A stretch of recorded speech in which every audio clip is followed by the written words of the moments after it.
Saya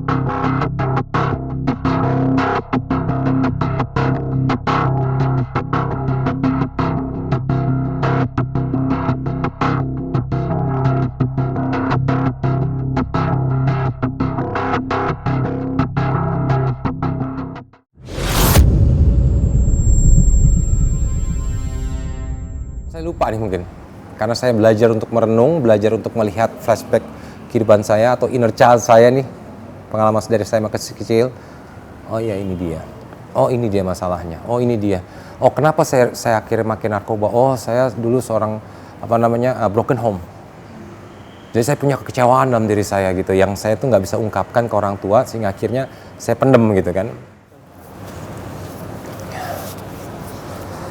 Selamat siang.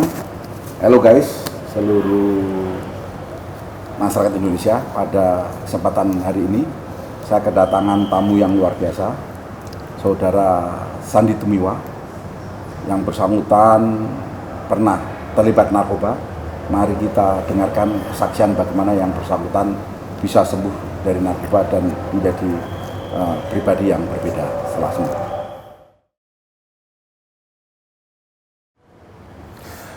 Iya, saya mengenal narkoba itu dari tahun 97 ya, zaman saya SMA.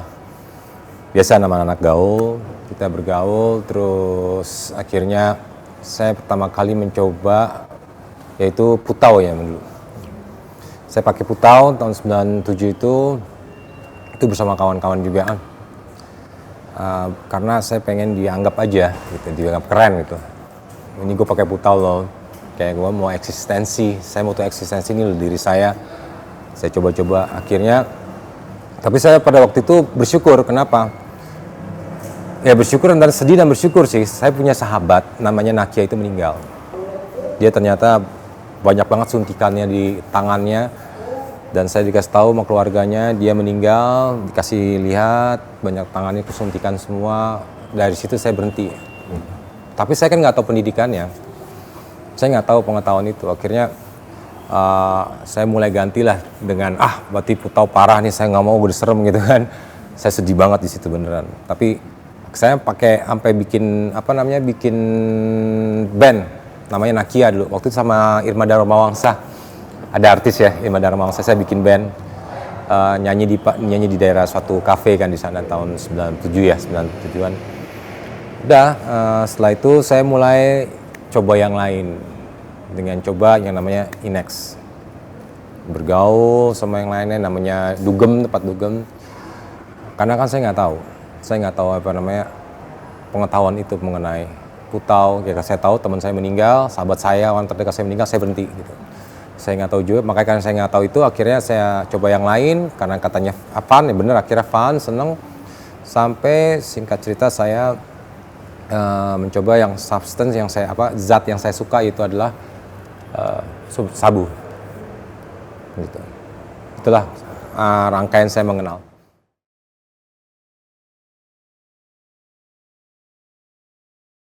Awalnya nggak gampang, susah. Karena ya saya nggak tahu pertama kan, saya mau ngomong ke siapa. Saya mau polisi takut dulu. Apalagi sama BNN, saya takut dulu. Saya nggak ngerti soalnya. Saya kan yang ada saya itu kayak malah jadi menjauhkan diri dari semua gitu. Bahkan saya menutup diri dengan keluarga saya. Jadi saya nggak mengetahui diri saya itu seperti itu gitu. Bahkan saya akhirnya menyangkal diri saya seperti itu gitu. Enggak, gue baik-baik aja kok gitu. Gue baik-baik aja, gue masih bisa syuting, gue masih bisa kerja. Buktinya gue lihat dong kerjaan gue banyak ini. Tapi akhirnya ya udah, ya saya sih bersyukur ya dengan yang namanya hit the bottom.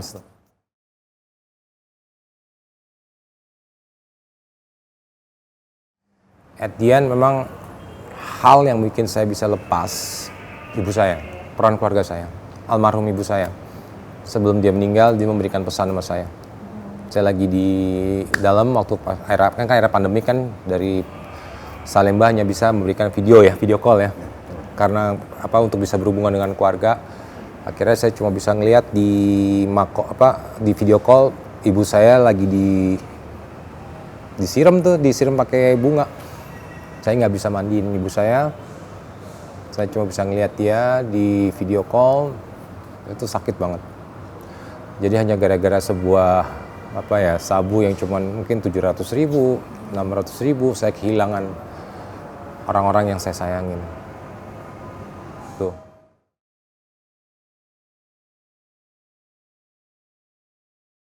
Ya, akhirnya waktu itu kan saya pas kan berkas saya waktu itu kan di Mahkamah Agung. Saya mendapatkan 127.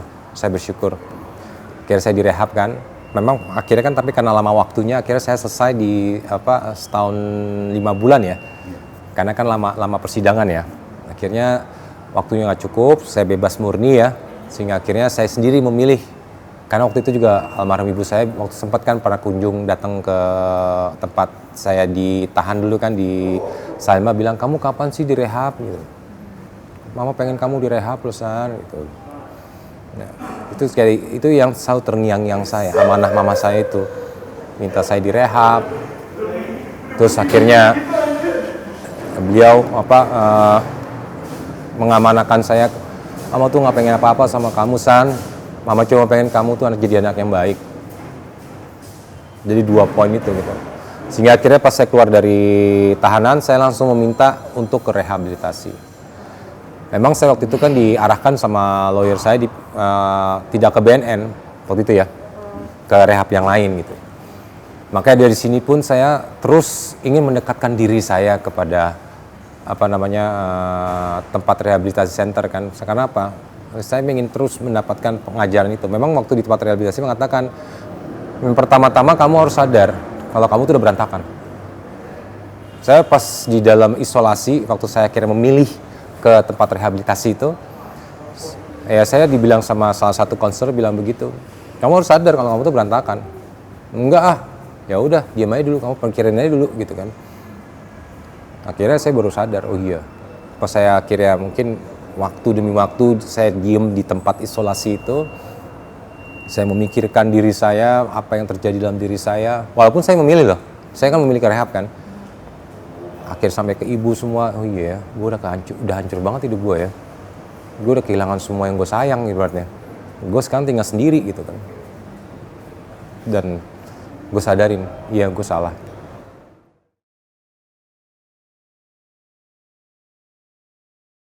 Ya intinya perbandingannya, ketika kamu make dan kita kamu nggak make, bagaimana? Karena kita kan denial, saya kan merasa denial, maksudnya nggak mungkin lah gue begini, enggak, gue masih bisa kerja, masih ini. Tapi kan secara langsung kalau kita ngeliat flashback belakang, apa yang kita dapat positifnya, apa yang kita dapat negatifnya kan.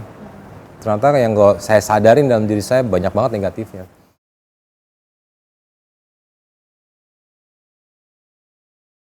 Iya maksudnya kayak flashback. Jadi kan pas saya sadari pas di isolasi itu, memang ada namanya kan isolasi mandiri ya. Kita harus diem di tempat, nggak bisa ngapa-ngapain.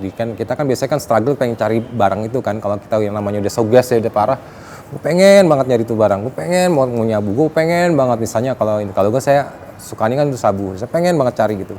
Tapi saya didiemin di situ kan. Saya kan mau pakai cara gimana intrik saya ya bukan gimana caranya saya bisa mendapatkan barang itu, tapi kan akhirnya saya nggak bisa karena kan di kerangkeng. Ya udah, akhirnya saya cuma bisa merenung. Akhirnya saya cuma bisa sujud ya dengan ajaran agama saya ya. Saya sujud doa.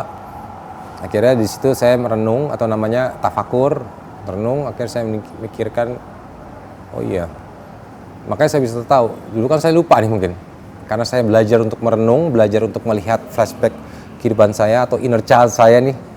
Pengalaman dari saya kecil, oh ya ini dia, oh ini dia masalahnya, oh ini dia, oh kenapa saya akhirnya makin narkoba, oh saya dulu seorang broken home, jadi saya punya kekecewaan dalam diri saya gitu, yang saya tuh nggak bisa ungkapkan ke orang tua sehingga akhirnya saya pendem gitu kan, dan akhirnya timbullah kekecewaan itu, akhirnya ada teman-teman atau lingkungan yang lain yang mensupport saya, yang bisa akhirnya menghilangkan kekecewaan, yang terkesan bisa menghilangkan kekecewaan saya bergaul dengan mereka.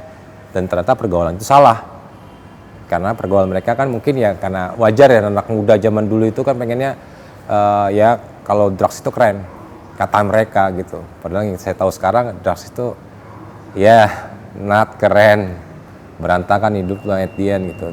Tapi kan baru kamu sadar sekarang ini. Ya sekarang ini saya udah umur 39 tahun, saya harus ibaratnya harus mulai mupuk lagi, menata lagi nih hidup saya yang udah berantakan kemarin-kemarin. Tapi ya bukan berarti saya terus down gitu ya, saya harus bangkit gitu. Apalagi kalau misalnya saya ngeliat kan masa depan ibaratnya umur-umur yang masih 15, masih 14 gitu kan, yang masih punya potensial, masih mereka tuh gila kalau umur 39, kalau mereka fokus saja dengan umur saya sekarang mungkin mereka udah bisa jadi pejabat ya. Udah jadi pengusaha yang sukses, udah bisa jadi apa gitu. Kalau saya ya wajarnya kan saya di posisi ini saya harus bangkit lagi kan. Sebagai seorang entertainer, saya sebagai seorang artis, ya saya udah jatuh bangun, tapi akhirnya saya baru sadar banyakan jatuhnya. Dan saya baru sadar akhirnya, ini gara-gara saya. Kenapa? Kenapa saya memilih drugs itu? Kenapa saya milih sabu ini? Kenapa saya waktu dulu beli putau? Kenapa waktu saya milih Inex?